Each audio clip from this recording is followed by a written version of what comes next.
कैसे हैं आप सभी लोग। एक बार फिर से स्वागत है आपका हमारे YouTube channel study with Yogesh में।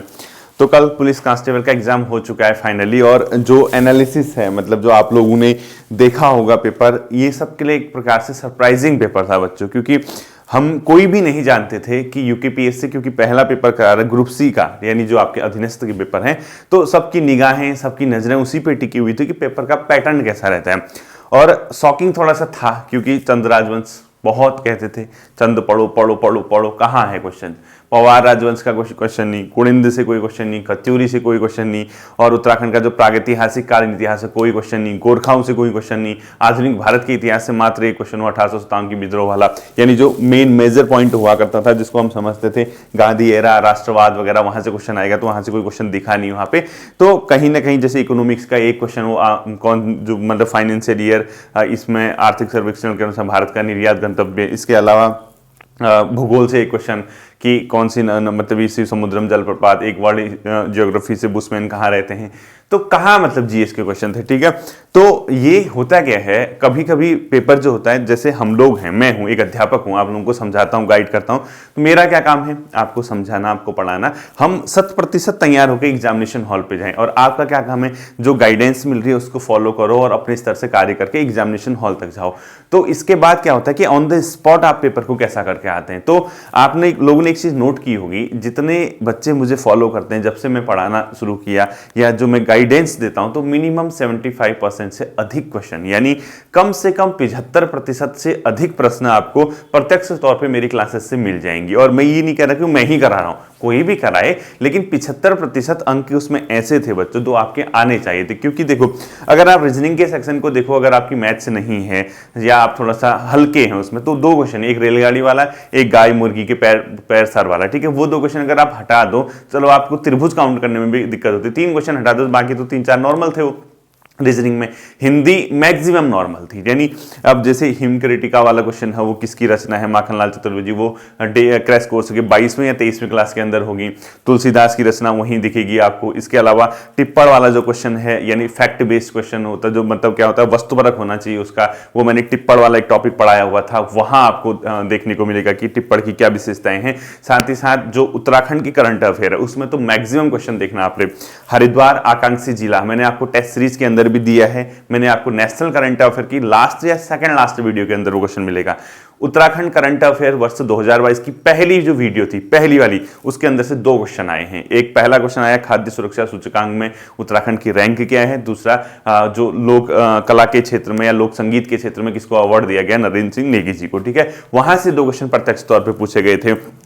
इसके अलावा वर्ल्ड हिस्ट्री, क्योंकि सिलेबस में था, वो हमने पहले पढ़ दिया था। बोस्टन टी पार्टी का संबंध अमेरिकी क्रांति से, चिल्ला चिल्ला के बोला गया होगा कि आप अमेरिकी क्रांति इसको करना, ये वो। ठीक है, तो इसके अलावा जो होता है बच्चों, और जो क्वेश्चन थे वो तो बेसिक क्वेश्चन, आप इंदिरा, उत्तराखंड का गांधी, उत्तराखंड का कुर्मांचल केसरी, ये तो ये कोई मतलब मेरे पढ़ाने दूसरे के पढ़ाने से कुछ नहीं होता। लेकिन जो थोड़ा सा टेक्निकल क्वेश्चन थे, वो अगर आप सही करके आए हैं तो आप मान के चलिए, यानी अगर आपका स्कोर किसी भी केस में 65-70 के मिड में हो, और आप फिजिकल में स्कोर 90 के समथिंग है, तो आप अंदर हैं। यानी 160 मार्क्स से एक मतलब माइलस्टोन इसको कह सकते हैं, एक प्रॉपर स्कोर कह सकते हैं, जो कि आपको सिलेक्शन दिला सकता है। अब ये वहां एग्जाम के अंदर किस बच्चे ने कैसा परफॉर्मेंस किया है, इस चीज पे भी डिपेंड करती है कि आपकी कट ऑफ क्या रहेगी। लेकिन जितना मैंने पहले भी कहा था, जो मैं अपना सोचता हूं कि अब यार कट ऑफ कितनी जाएगी, तो एक अनुमान अगर देखा जाए, वो पेपर जो था 65 से 70 के बीच का था। यानी अधिकांश बच्चे अब एक्स्ट्रा ऑर्डिनरी जो होंगे 80 भी लाएंगे, 85 भी लाएंगे, न लाने वाले 50 भी नहीं लाएंगे, लेकिन जो मेजोरिटी होनी चाहिए थी उस पेपर को देखते हुए, वो होनी चाहिए थी 65 से 70 मार्क्स के बीच। ठीक है, और फिजिकल अगर आप 90 के समथिंग मान के चलें औसत, अब 98 वाले भी हैं, 85 वाले, 84 वाले भी होंगे, तो औसत अगर 90-92 मांगते हैं, तो उसमें 65 अगर आप ऐड कर दें, तो 160 के समथिंग या उसी के अप्रॉक्स जो आपकी कट ऑफ जानी चाहिए। वहीं जो अपनी अलग अलग कैटेगरी के छात्र हैं, उसी आधार पे 5-7 नंबर आप कम कर लीजिए। यानी जो एससी वर्ग है, जो एसटी वर्ग है, ये थोड़ा सा 152, 153 इसके समथिंग, कहीं ओबीसी के लोग हैं 158, 159 के समथिंग, जनरल कैटेगरी 160, 158 इसी के समथिंग, कुछ ऐसा ही रहेगा, क्योंकि नंबर ऑफ पोस्ट बहुत ज़्यादा है। बाकी ये वेट करने की बात है कि 2 माह बाद जब आपका रिजल्ट आ जाएगा, तो हम इस पर मतलब फाइनली हमें पता चल जाएगा। ठीक है, ये मैं नहीं कह रहा कि सर ने ये कहा कि कट ऑफ यही जाएगी, यही चली जाएगी। कट ऑफ 150 भी हो सकती है, कट ऑफ 165 भी हो सकती है, लेकिन एक 160 का स्कोर ही मान के चलो कि अच्छा खासा स्कोर अपने आप में, जो थोड़ा सा निर्भीक होकर काम कर सकते हैं आगे के लिए। और दूसरी चीज मैं आपको एक ही संदेश दूंगा कि ये एग्जाम हो गया, होने दो, चलो जो हुआ जैसा हुआ, पटवारी का पेपर सामने है, उसकी तुरंत तैयारी करो। ये नहीं कि हम इतने अच्छे टच में हैं, हम उसी का सोचते रहें कि यार पुलिस में ये रहा, पुलिस में हो रहा। भाई तुम्हारा 20 दिन बाद पेपर है, अपनी जो एनर्जी है जहां पे हो उसको आगे को कंटिन्यू करो, उसको छोड़ के क्या फायदा होगा। और कई लोग अपनी क्या कर देंगे, दिशा दशा टोटल चेंज कर देंगे। मैं आपको पहले से हमेशा कहता आया हूं बच्चों, हमेशा मैंने आपको समझाया कि आपको एक चीज हमेशा ध्यान रखनी है, और वो ध्यान रखने वाली क्या चीज है, मैंने आपसे बार बार कहा, उत्तराखंड को लिमिटेड पढ़ना। हुआ क्या, यही तो हुआ ना। आप लोग कितना पढ़ते हैं, देखो उत्तराखंड में आपसे यूके पीएससी और यूके ट्रिपल एससी के पैटर्न पे डिफरेंस है। मैंने ये भी आपसे कहा था कि यूके ट्रिपल एससी एनसीईआरटी के क्वेश्चन पूछता है, यूके पीएससी बहुत कम पूछता है, ये ध्यान रखना, ठीक है। यानी मैंने जो अब अगले पेपर में हो सकता है सारा एनसीईआरटी पूछ दे। अब आप कहोगे सर आपने तो ये कहा था, ये बच्चों पुराने अनुभव, पुराने पेपरों के आधार पे कहा जाता है। और एक चीज हमेशा याद रखना, यूके पीएससी हर पेपर को बदल देता है। मतलब आप आज सोचोगे अच्छा यार मैं एक काम करता हूं, मैं ये पढ़ के जाता हूं, नेक्स्ट पेपर में कुछ और ही आ जाएगा। मतलब आप खुद सोचना, आपको यकीन नहीं होगा कि वो किस तरीके से पैटर्न को चेंज करता है और आपको वहीं के वहीं बेहोश करता है। यानी हम लोग, मैंने कई बार मैंने ये देखा है, देखो मैंने तो एक एग्जाम दिया भाई, मैं तो जो था वही निकल गया, ठीक है। तो मैंने कई बार ये महसूस किया, जैसे पुराने पेपर एनालिसिस करूं मैं, जैसे प्रवक्ता का ही पेपर था पिछले बार था, पहले उसने क्या किया, पूरा सिलेबस पूछा फर्स्ट टाइम जो था। नेक्स्ट ईयर बच्चों ने पूरा सिलेबस पढ़ा, उसने सिलेबस से हटके क्वेश्चन कर दी। मतलब ये मान के चलिए हर पेपर आपको सरप्राइजिंग होगा। पुलिस का पेपर ये था, कई लोग इस सोच पे निकल गए होंगे आप, नहीं भाई हमने जीएसटी पढ़नी, हमने उत्तराखंड नहीं पढ़ा, अब रीजनिंग और करंट अफेयर ही पढ़नी, ये सोच के चले गए होंगे। और पता लगा उसने अब वहां इतिहास भूगोल के क्वेश्चन उठा के रख दी, फिर वहां शॉक्ड लगोगे। तो कभी भी जब कभी आपके सामने कोई पेपर होता है, कोई एग्जांपल आपके सामने आता है कि ऐसा पेपर गया था, तो अपनी जो प्रीवियस स्ट्रेटेजी है वो तो जारी रहनी चाहिए। अब आप बताओ, इतने समय से आप इतिहास पढ़ रहे हो, भूगोल पढ़ रहे हो, आपने उत्तराखंड पढ़ी, क्या आपको लगता नहीं कि चंद का क्वेश्चन अब दोबारा नहीं आएगा? हो सकता है कि नेक्स्ट पेपर में आपके चंद के क्वेश्चन 2 आए, पवार का 2 क्वेश्चन आ जाए, कत्यूरी का 1 क्वेश्चन आ जाए, वो कौन जानता है बच्चों। ये पुलिस कांस्टेबल 12वीं का जिसका सिलेबस है, ये 12वीं पास का है, मतलब जो आपका क्वालिफिकेशन है ये, और ग्रेजुएशन लेवल में डिफरेंस रहेगा, ठीक है। तो मैं आपको यहां पे सिर्फ और सिर्फ ये संदेश दूंगा कि यूके पीएससी पहले पेपर जो कराता है उससे नेक्स्ट पेपर को चेंज कर देता है। यानी आप उसके प्रीवियस पेपर के पैटर्न के आधार पर तैयारी मत कर देना, कहीं करना मना नहीं कर रहा मैं, लेकिन जो आपने आज तक किया है वो जारी रहना चाहिए, उसको मत छोड़ देना। यूके ट्रिपल एससी जब पेपर कराता था, आपने एक चीज नोट की, उसका पैटर्न सेम रहता था लेकिन क्वेश्चन हार्ड हो जाते थे। यानी उसने क्या किया, वो एक सिरे से चलता था। वो जैसे उत्तराखंड पूछा 40 नंबर की, वो 40 की हल्की, फिर 40 अगले पेपर में थोड़ा टफ, फिर 40 टफ, उत्तराखंड इतिहास पहले हल्के, उत्तराखंड इतिहास पहले टफ। वो क्या करता था, उसी पैटर्न को डेप्थ में पूछता था। लेकिन यूके पीएससी अधिकांश एग्जाम में, अब हो सकता है कि नेक्स्ट एग्जाम में यही पैटर्न रहे, मैं कैसे कह सकता हूं, ठीक है। यूके पीएससी अधिकांश परीक्षाओं में अपने पैटर्न को चेंज कर देता है। यानी आप, अब जैसे आपने आज तक पढ़ा है, आपने पढ़ा है, आप अपने तरीके से पढ़ते हैं, आपने कल का पेपर देखा, कई लोग अपनी प्लानिंग चेंज कर देंगे और कई लोग ये कहेंगे नहीं अब मैं ऐसा करता हूं। अरे भाई ये गलती मत करना। जिस चीज को पहुंचने में, जो चीज आप करने में इतना समय आपने लगाया है, क्या आप 20 दिनों में उसको चेंज करके सफल हो जाएंगे? मतलब ही नहीं होता। जो आपका है वो आपका रहना चाहिए। मैं आपसे ये कहूंगा, जो आपने पढ़ा है, जो आपने तैयारी की, वो आपकी रहनी चाहिए। पटवारी, लेखपाल हो या फॉरेस्ट गार्ड हो, ठीक है। हाँ, इसके अलावा हो सकता है कि आप थोड़ा सा प्रैक्टिस करंट अफेयर और रीजनिंग में कर लो, लेकिन इसका यह मतलब नहीं होना चाहिए कि आपने जो पढ़ा है उसको भूल के अब हम करंट रीजनिंग पे ही लग रहे हैं। ऐसा गलती मत करना, क्योंकि मैं आपसे पहले कह रहा हूं पैटर्न बदल देता हो। नेक्स्ट पेपर में हो सकता है कि वो पुराने पैटर्न पे आ जाए, आपकी क्वेश्चन वहां से उठा दे, फिर क्या करोगे? वहीं के वहीं बेहोश होकर आओगे, वहीं के वहीं आत्मा परमात्मा के पास चली जाएगी, फिर कहोगे हमारा ये हो गया वो हो गया। ऐसा कुछ नहीं होता बच्चों। वो पेपर जो होता है, कभी भी देखना, एक शिक्षक होने के नाते, एक छात्र होने के नाते हम लोग अपने कर्म करके जाते हैं। हम लोगों को जो सिलेबस दिया होता है हम वो करके जाते हैं। उसके बाद एग्जामिनेशन हॉल पे क्या होता है, वो हमारा माइंड कैसे वर्क करता है। फिर भी मैं ये कहूंगा, कल का जो पेपर था वो बहुत टफ भी नहीं था, बहुत आसान भी नहीं था। वो पेपर वास्तव में एक पढ़ने वाले छात्र के लिए 70 से 75 का स्कोर करने वाला था, क्योंकि आप पूरे पेपर को एक बार घर पे आके दोबारा स्टडी करना।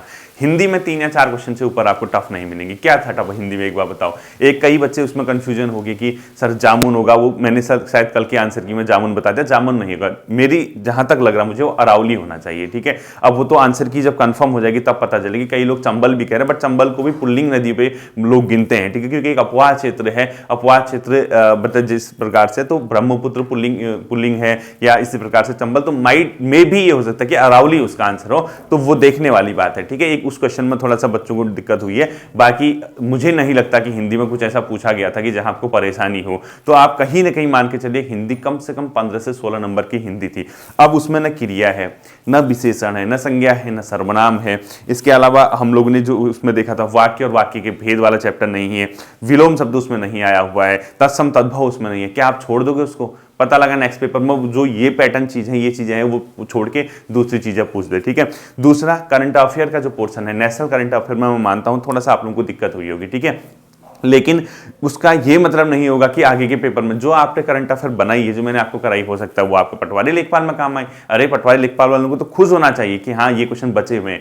मैं तो जो मोस्ट से मोस्ट इंपोर्टेंट जो 3 क्वेश्चन उत्तराखंड करंट अफेयर के वो आए हैं, मुझे ये लगा था कि पटवारी लेखपाल में पूछेगा जो सूचकांक वगैरह, लेकिन आपको फिर भी उसको तैयार करना है। करंट अफेयर जो मैंने आपको कराई है उत्तराखंड की हो या नेशनल, वो तो तैयार रहनी चाहिए। उसको रट्टा मार के चले जाओ। 1-2 वीडियोस और मैं करंट अफेयर की दूंगा पूरा। अब देखो वो 2019 की करंट अफेयर क्लाम सेट वाला पूछा गया, तो उसके पीछे तर्क था। उसके पीछे तर्क ये था कि कोई सबसे छोटा उपग्रह था, इसीलिए वो पूछा गया, और वो मैंने क्वेश्चन कराया था लोअर पीसीएस के लिए। अब वो प्रीवियस हो गया। अब 2019 का क्वेश्चन उठा के मैं यहां कैसे करा सकता हूं? प्लेलिस्ट में करंट अफेयर की वीडियो में जाना, लोअर पीसीएस की जो मैंने जो करंट अफेयर्स कराए थे वहां पे क्वेश्चन आपको दिख जाएगा। लेकिन वो उतना प्रीवियस नहीं जा सकता ना, मैं भी कोई भी हो उतना पहले का नहीं पढ़ सकता है, तो ठीक है। तो मेरा आपको सीधे सीधे बच्चों एक संदेश, एक महत्वपूर्ण संदेश ही है, अपनी प्लानिंग बिल्कुल भी चेंज नहीं करनी है, ठीक है। पैटर्न वो कब बदल दे कोई नहीं जानता। आपको अपने स्तर से कंप्लीटली तैयार होकर जाना है एग्जामिनेशन हॉल पे शांत माइंड। क्योंकि देखो जब पेपर होता है ना, हम लोग मैं खुद भी कल इतना मतलब बेचैनी जो मुझे हो रही थी, 11 बजे पेपर आपकी, मैं सोच रहा था यार बच्चों को पेपर मिल गया हुआ, कैसा रहा होगा, क्या कर रहे होंगे, पता नहीं किसकी किस्मत में क्या लिखा है। 1 बजे जैसी टाइम 1 बजा, मैं उसके बाद इतना मतलब अजीब सा मुझे हो रहा था कि कैसे मुझे पेपर मिल जाए। जब मैंने पेपर देखा थोड़ा सा मैं उससे सरप्राइज रहा कि कहीं यार इसमें तो उत्तराखंड का इतिहास है ही नहीं, इसमें तो मॉडर्न हिस्ट्री के क्वेश्चन ज़्यादा दिख ही नहीं रहे। लेकिन इसका ये मतलब नहीं था कि मैं सोच रहा था कि पटवारी लेखपाल में ऐसा होगा, ऐसा नहीं होता, ठीक है। हो सकता है कि ऐसा ही हो, तो आप क्या कर सकते हो बताओ, आपके हाथ में क्या है। लास्ट में अगर जैसे क्वेश्चन आप कहोगे सर आप तो डिप्लोमेटिक चीजें बात कर रहे हो, डिप्लोमेटिक यानी कूटनीतिक बातें कर रहे हो, आप एक तरह से कह रहे हो कि ऐसा पैटर्न नहीं रहेगा, बदल जाएगा, दूसरी तरफ आप कह रहे हो कि बदलेगा नहीं, यही रहेगा। तो हम क्या करें छात्र होने के नाते? छात्र होने के नाते जो सबसे महत्वपूर्ण और सबसे जरूरी बात है वो ये है, आपका जो अपना है, आपने जो अपना पढ़ा है, आपने जो अपने नोट्स बनाए हैं वो तो जारी रहने चाहिए। लेकिन किसी भी केस में उल्टे सुल्टे क्वेश्चनों को मत पढ़ना, स्पेशली उत्तराखंड के इतिहास के फालतू के क्वेश्चन। देखो कितने प्रैक्टिस सेट किया आज तक आपने, बच्चे कहते रहे हम प्रैक्टिस सेट करते हैं सर, 50 से ऊपर नहीं आते। कहाँ है प्रैक्टिस सेट में आपके जो क्वेश्चन पूछे जाते हैं जो आपके एग्जाम में आए? बच्चों वो एग्जाम जो होता है वही वास्तविक प्रैक्टिस सेट है। इसीलिए मैं कहता हूं प्रैक्टिस सेट बात की बात है, सबसे इंपॉर्टेंट चीज होती है अपनी तैयारी करो, स्टडी करो, वो मेन प्रैक्टिस सेट होता है। लोग क्या करते हैं यहाँ पे, कहते हैं कि मेरे से कई बच्चे कहते हैं सर प्रैक्टिस सेट करते हैं 50 से ऊपर नहीं आते, 45 से ऊपर नहीं आते, कैसे कैसे क्वेश्चन पूछे, कहां पूछे, कैसे कैसे क्वेश्चन। आपका नॉलेज जो होगा वो आपकी किताबों में होगा। उस एक आध किताबें पढ़ो, मैं बार बार कहता था सिर्फ एक आध किताबें पढ़नी है आपको, करंट अफेयर से अपडेट रहना है, उसी से आपका सिलेक्शन होगा। और कोई भी पेपर हो, कैसा भी पेपर हो, उसमें 10 से 12 क्वेश्चन ऐसे होते हैं बच्चों जो नहीं आते। अब पूरा 100 का 100 पेपर पढ़ो, आपको 20 क्वेश्चन से ऊपर ऐसे नहीं मिलेंगे जो टिपिकल होंगे। यानी 80% आपके नॉर्मल क्वेश्चन थे, यानी आपकी रीच के क्वेश्चन थे, आप कर सकते थे। चलो एग्जामिनेशन हॉल पे मिस्टेक होती है, प्रेशर रहता है, दबाव रहता है, 10 क्वेश्चन और माइनस कर दो, 70 के मार्क तक जाना एक पेपर था वो, कि आप 70 मार्क्स कर सकते हैं। घर में आके वो इजी लगता है, आप भी कह रहे होंगे सर लगता है एग्जामिनेशन हॉल का प्रेशर अलग चीज है, आप नहीं समझोगे, आप क्या जानो, आप तो बोल दोगे ये वो। मैं सब समझता हूं बच्चों, इसीलिए मैं कह रहा कि जो एग्जाम होता है, जब परीक्षा होती है, परीक्षा में धैर्य की बहुत आवश्यकता होती है। उस एग्जामिनेशन हॉल का जो प्रेशर होता है ना, वो बहुत ही, अब कई बच्चे वो महावीर स्वामी का जन्मस्थल पूछा था, क्या पूछा, वही गलत करके आए। वो कई ऑप्शन वैशाली दे रखा है, कहीं लिच्छवी दी है, तो उसी में पावा पूरी दे रखा है, ये वो ऐसा वैसा कुंडग्राम जो भी दिया है, तो वही वो कंफ्यूज जाते हैं। बताओ वो क्वेश्चन टफ था, अब आप अपनी मिस्टेक से उसको गलत करके आए हो, तो वो किसकी गलती है? मेरी तो है नहीं, वो आपकी स्वयं की गलती है कि आप वहां पर कंफ्यूज हो गए, आप वहां उस प्रेशर को नहीं झेल पाए और आप उसको गलत कर आए। ठीक है, तो कहने का ये मतलब है जो आपने पढ़ा है उसको सजो के रखिए, उसी पे वर्क कीजिए, वही आपको अंतिम रूप से चयनित करेगा। क्योंकि यहां जो पेपर होने वाला है वो 8 जनवरी को है और आज की डेट जो 19 दिसंबर है, यानी 7 दिन उस महीने के और 11 दिन इस महीने के, यानी आपके पास मात्र 18 से 19 दिन बचे हैं। और इस 18 से 19 दिनों के चक्कर में अपनी प्लानिंग मत बदल देना, जो पढ़ा है उसको पढ़ के जाइए। हाँ, आपको लगता है कि थोड़ा मैं रीजनिंग कर लेता हूं, बहुत है, 19-20 दिन माइंड भी फ्रेश रहता है, आप लोग एंटरटेन करते हुए रीजनिंग के क्वेश्चन कर सकते हैं। कुछ क्लासेस मैं आपको करा दूंगा रीजनिंग की, लाइक अब जैसे रेलगाड़ी वाला जैसे उसने कल पूछ दिया, हो सकता है कि नेक्स्ट एग्जाम में आपको आयु संबंधी क्वेश्चन पूछे, आयु वाला मैंने करा रखा है। ठीक है, एज वाला जो करा रखा है। अब रीजनिंग का 2-3 क्वेश्चन अगर आपके छूट भी गए ना, कोई बड़ी बात नहीं, क्योंकि अगर वो 7-8 क्वेश्चन रीजनिंग के पूछेगा ना, 5-6 क्वेश्चन आ जाते हैं बच्चों। अब वो क्या क्वेश्चन था बताओ, वो जो नेक्स्ट वाला नंबर था 2, 5, 7, नेक्स्ट नंबर 9 आ रहा था, नीचे लिखा था 2, फिर लिखा था क्या लिखा था 4, 8, 16, 32 आ रहा था, 9/32 कुछ ऐसा। ये क्या क्वेश्चन हुआ रीजनिंग का? कोई पढ़ने की चीज है क्या? ये तो आप स्वयं अपने स्तर से तैयार कर सकते हैं। ये ऑन द स्पॉट वाले क्वेश्चन थे और उसमें कई क्वेश्चन ऐसे होते हैं ऑन द स्पॉट। अब शब्दों का समूह पूछा था, क्या था ना, शब्दाक्षर पूछा था, क्या पूछा था, या जो भी पूछा, शब्दावली क्या होती है, शब्दों का समूह। अब ये क्या मतलब कोई अध्यापक पढ़ाएगा? ये तो आपकी खुद की कॉमन सेंस है ना यार, आप तैयारी करने वाले हो, इतने क्वेश्चन तो, ये बेसिक क्वेश्चन तो आपको आएंगे ही आएंगे। तो कहने का ये मतलब है आपका पेपर जैसा भी रहा, जो भी रहा, वो फरवरी में दिख जाएगा। अब आप क्योंकि इस चक्कर में अगर आप तनाव में रहोगे, कई लिख देते बच्चे सर सपना टूट गया, इतनी मेहनत की थी, वो की थी, ये की थी। बच्चों ये हर पेपर में होता है, ये हर किसी के साथ होता है। आप तो पुलिस कांस्टेबल से शुरू कर रहे हो, उनका सोचो जो यूपीएससी के 4-4, 5-5 इंटरव्यू में पहुंचने के बाद भी अंतिम चयन से बाहर हो जाते हैं, उनके साथ क्या बीती होगी। 6 से 7 साल बर्बाद करो, पहले प्री से मेन से, प्री निकालो, मेन से निकालो, इंटरव्यू, फिर बाहर, प्री भी नहीं निकलेगा, मेंस में भी बाहर, कभी प्री निकलेगा मेंस से बाहर, कभी प्री मेंस से इंटरव्यू तक पहुंचे फिर बाहर, अंतिम रूप से कुछ नहीं मिला हाथ में। उनको क्या तनाव रहता होगा? आप तो छोटे से अभी जिसकी शुरुआत हो रही है, जिसके करियर की शुरुआत हो रही है, वो अपनी कमियों पे काम करना है। ये नहीं कि यार हम लोग फिर वही सोचें कि यार अब ये हो गया, अब क्या करें आगे। भाई एग्जाम है आपका, आपको जो गलतियां हुई हैं 15 दिन बाद फिर उसको सुधारने का मौका मिलेगा। और उस गलतियों के चक्कर में जो आप प्रैक्टिस सेट वगैरह ये करना, इससे कुछ फायदा नहीं होने वाला है आपको। अब आपका समय है अपना रिवाइज करने का, अधिकांश समय अपने रिवीजन पे दीजिए, खुद को समय दीजिए, जो करंट अफेयर पे आप काम कीजिए, रीजनिंग पे आप काम कीजिए। अब इसका ये मतलब बिल्कुल मत निकाल देना कि सर ने कह दिया कि उत्तराखंड पढ़ना छोड़ दो, सर ने कह दिया भूगोल पढ़ना छोड़ दो। एक एक क्वेश्चन की कीमत होती है, जिसका टोटल ही 100 नंबर है, यानी जो पेपर ही अपने आप में 100 नंबर का है, उसके लिए आप क्या छोड़ोगे, क्या करोगे बताओ। सिलेबस इतना वास्ट है, इतना बड़ा सिलेबस दिया है, तो आपको तो अपने स्तर से कंप्लीट तैयार होकर जाना है। और जो पटवारी और जो लेखपाल का एग्जाम होगा ना, वो एक ही चरण का एग्जाम है, ध्यान रखना, क्योंकि दूसरा जो चरण है उसका वो क्वालिफाई नेचर का है, यानी उसको सिर्फ आपको क्वालिफाई करना है। आपको 100 नंबर का जो पेपर है वो वहीं पर पता चल जाएगा कि आपकी कट ऑफ कितनी जा सकती है, आप कितने मार्क्स ला सकते हैं और आपका सिलेक्शन होगा या नहीं होगा। क्योंकि पुलिस कांस्टेबल का तो जो कट ऑफ है उस तो 2 चीजों पे डिपेंड करती है, आपके फिजिकल के मार्क्स भी हैं। जो पेपर है इसकी कट ऑफ तो मैं बता देता हूं कि पेपर लगभग 68-69 मार्क्स के आसपास की कट ऑफ है, यानी 70 के समथिंग इसकी कट ऑफ, या 66 से 67, यानी 65 से 70 के समथिंग इसकी कट ऑफ है, किसकी, जो पेपर है। अब बच्चे अपने फिजिकल के मार्क्स जोड़ने कि किसके कितने हैं, तो वो उस आधार पे कट ऑफ बनेगी। हो सकता है किसी के 98 मार्क्स हो फिजिकल में और यहाँ वो 60 लेके आए तो 158 हो गए, और किसी के हो सकता है कि 88 ही मार्क्स हो, 10 नंबर कम, यहाँ वो 70 ले आए, तो दोनों के मार्क्स तो इक्वल हो गए ना। तो कहीं ना कहीं हम अगर पूरी प्लानिंग, पूरी स्ट्रेटेजी, पूरे हर चीज को देखें तो ये निष्कर्ष निकलता है बच्चों, जो ये पेपर है पुलिस कांस्टेबल वाला, उसी के आधार पे वो सेकंड पेपर बनाएगा, ये नहीं कहा जा सकता है। ध्यान रखना, उसके पीछे 2 तर्क हैं। एक तो ये 12वीं पास का है, और 12वीं पास तक के बच्चे जो होते हैं उसकी नजरों में, क्योंकि वो क्वालिफिकेशन देखेगा ना, वो आपकी उम्र थोड़ा देखेगा, वो ये थोड़ा देखेगा कि आपने कितने सालों से पढ़ा है। तो वो ऐसे क्वेश्चन पुट किए जाते हैं, उसमें ऐसे क्वेश्चन रखे जाते हैं जो बच्चे 12वीं का हो या बीएससी, मतलब 12वीं में साइंस बैकग्राउंड हो, आर्ट हो, कुछ भी हो, कॉमर्स हो, कुछ भी हो, वो 12वीं के पेपर के हिसाब से उसको बनाएगा। इसीलिए उसने रीजनिंग तो आपको आनी चाहिए, जिसका नाम ही तर्क शक्ति। वो तो आपने पढ़ा है नहीं पढ़ा वो छोड़ो, आपकी तर्क शक्ति है ना, वो रीजनिंग के क्वेश्चन पिट करेगा। वो करंट अफेयर, आप किसी बैकग्राउंड के वो करंट अफेयर के क्वेश्चन रखेगा। वो इसीलिए उसने इतिहास वगैरह कम पूछी है, क्योंकि वो जानता है कि इनकी क्वालिफिकेशन 12वीं, और हमारे उत्तराखंड का इतिहास 12वीं तक तो ऐसे कहीं पढ़ने को मिलता है नहीं, तो क्यों वो उत्तराखंड का इतिहास जाएगा। वो सब जानते हैं, उनकी प्लानिंग पेपर किस आधार पर तय किया जाना है, वो बैठक होती होगी, बैठक होने के बाद ही ये तय किया जाता है। तो अंतिम कुछ बातें मेरी सुन लेना। देखिए, तो आपको अब क्या करना है, आप सिंपली आप ये याद रखना, आप जैसे 1-2 वीडियोस में आपको पटवारी लेखपाल के लिए करंट अफेयर्स की कराऊंगा, और रीजनिंग की एक आध वीडियोस पॉसिबल है कि मैं कराऊं। जैसे अब कैलेंडर का क्वेश्चन नहीं आया हुआ है, तो कैलेंडर का में भी आपका क्वेश्चन अब आ जाए नेक्स्ट वाले एग्जाम में। डायरेक्शन का क्वेश्चन वो इतना सिंपल पूछा था, तो रक्त संबंध नहीं आया तो आप रक्त संबंध करके जाना, यानी कैलेंडर का क्वेश्चन हो गया, ब्लड रिलेशन हो गया, ये 2 क्वेश्चन, ठीक है। और एक वो सीरीज वाला क्वेश्चन, वो ऑन द स्पॉट बनते बच्चों, 7-8, 6-7, 5-6 क्वेश्चन पूछेगा। और कंप्यूटर भी बहुत सिंपल पूछी थी, देखा आपने कंप्यूटर कहाँ टफ थे कंप्यूटर, इसमें से कौन सा आपका जो एक वो MS वर्ड वगैरह कुछ आया था, वो इनमें से सभी वो नॉर्मल क्वेश्चन था, लिनक्स वगैरह OS ऑपरेटिंग सिस्टम कुछ पूछा था ना।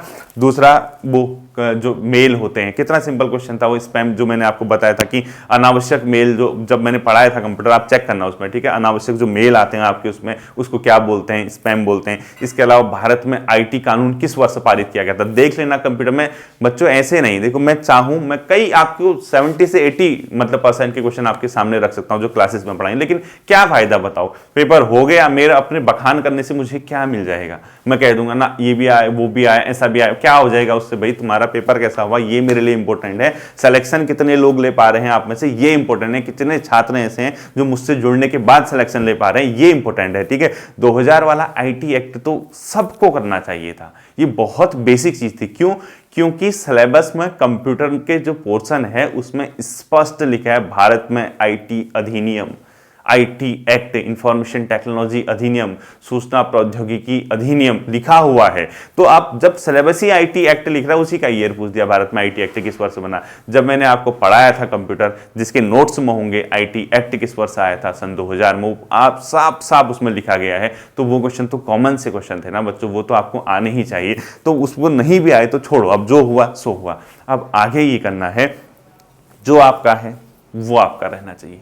मतलब इस वीडियो का एक ही कंक्लूजन है, जो आपका है वो आपका रहना चाहिए, उसको डिसऑर्डर मत करवा देना। यानी कल के पेपर के आधार पे अपनी प्लानिंग मत बदल देना बच्चों। 20 दिन की प्लानिंग पिछले 2 साल की मेहनत पे भारी नहीं पड़नी चाहिए। पता लगा ना इधर के न उधर की, जो है उसको अच्छे से पढ़ के जाओ। उत्तराखंड अभी भी कह रहा हूं, जितने क्वेश्चन आएंगे मोर देन 30% आप सही कराओगे। याद रखता, जितने क्वेश्चन आएंगे मोर देन 30% आप सही करके आ जाओगे। उत्तराखंड के अलावा हिंदी जितने क्वेश्चन आएंगे 15-16 नंबर आप सही कराओगे। यूकेपीएससी हिंदी बहुत हार्ड नहीं पूछता है, इस चीज को ध्यान रखना, ठीक है। GS और करंट अफेयर वो थोड़ा सा पूछेगा।